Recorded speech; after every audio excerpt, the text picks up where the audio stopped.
نحمده ونصلي على رسوله الكريم اما بعد فاعوذ بالله من الشيطان الرجيم بسم الله الرحمن الرحيم رب اشرح لي صدري ويسر لي امري واحلل عقدة من لساني يفقهوا قولي۔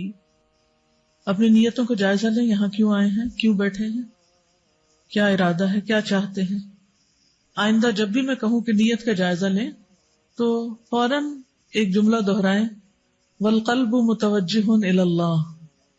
ٹھیک ہے، کیا میرا دل اللہ کی طرف متوجہ ہے؟ اچھی نیت کا معنی کیا ہے کہ دل اللہ کی طرف متوجہ ہو، لوگوں کی طرف نہیں کہ لوگ اس وقت کیا کہیں گے، کیا سوچیں گے، لوگوں کی نظر میں کیسے لگ رہی ہوں، لوگ مجھے پسند کر رہے ہیں یا نہیں کر رہے، یہ سب باتیں آؤٹ۔ والقلب متوجہ الی اللہ، دل اللہ کی طرف متوجہ ہو۔ سوچئے کیا اس وقت آپ اپنے آپ کو اللہ تعالیٰ کی نگاہوں کے سامنے محسوس کر رہے ہیں کہ میرا رب مجھے دیکھ رہا ہے، اور مجھے امید ہے کہ فرشتوں کی مجلس میں میرا ذکر کر رہا ہے، کہ میری یہ بندی سب کے ساتھ مل کر میرے ذکر کے لیے یہاں جمع ہے۔ بس یہ خیال آپ کو خوش کر دے، اس کے بعد آپ کو ساری گرمی، تھکاوٹ، ہر چیز بھول جائے گی۔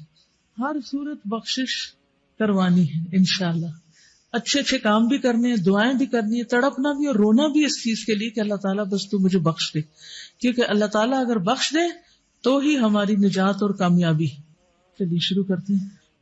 یا رب لک الحمد کما ینبغی لجلال وجہک وعظیم سلطانک، یا رب لک الحمد کما ینبغی لجلال وجہک وعظیم سلطانک، یا رب لک الحمد کما ینبغی لجلال وجہک وعظیم سلطانک۔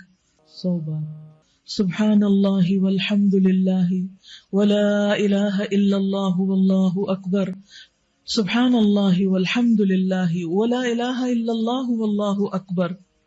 کچھ دعائیں ایسی ہیں جن کو پڑھنے والا کبھی محروم نہیں ہوتا۔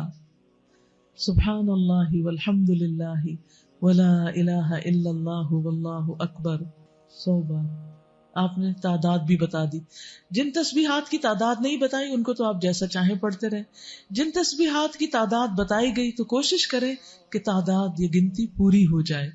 رسول اللہ صلی اللہ علیہ وسلم نے ان کلمات کے بارے میں فرمایا، لَأَنْ أَقُولَ سُبْحَانَ اللَّهِ وَالْحَمْدُ لِلَّهِ وَلَا إِلَهَ إِلَّا اللَّهُ وَاللَّهُ أَكْبَرُ أَحَبُّ إِلَيَّ مِمَّا طَلَعَتْ عَلَيْهِ الشَّمْسُ، کہ میں ان کلمات کو ادا کروں، سبحان اللہ والحمد للہ ولا الہ الا اللہ واللہ اکبر، یہ مجھے ان تمام چیزوں سے زیادہ پیارا ہے جن پر سورج طلوع ہوتا ہے۔ یعنی اس دنیا کے اندر جتنی بھی چیزیں ہیں، جن جن چیزوں تک سورج پہنچتا ہے، چاہے وہ بڑی بڑی بلڈنگز ہوں، سونے چاندی اور جواہرات کے ڈھیر ہوں، یا دنیا کی کوئی بھی نعمت کسی بھی قسم کی، ان سب سے زیادہ محبوب مجھے ان کلمات کو پڑھنا ہے۔ اسی محبت کے ساتھ آپ بھی ان کو پڑھیے، سبحان اللہ والحمد للہ ولا الہ الا اللہ واللہ اکبر۔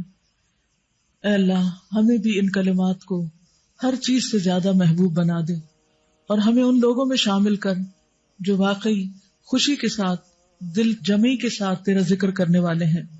سبحان اللہ والحمد للہ ولا الہ الا اللہ واللہ اکبر، سبحان اللہ والحمد للہ ولا الہ الا اللہ واللہ اکبر۔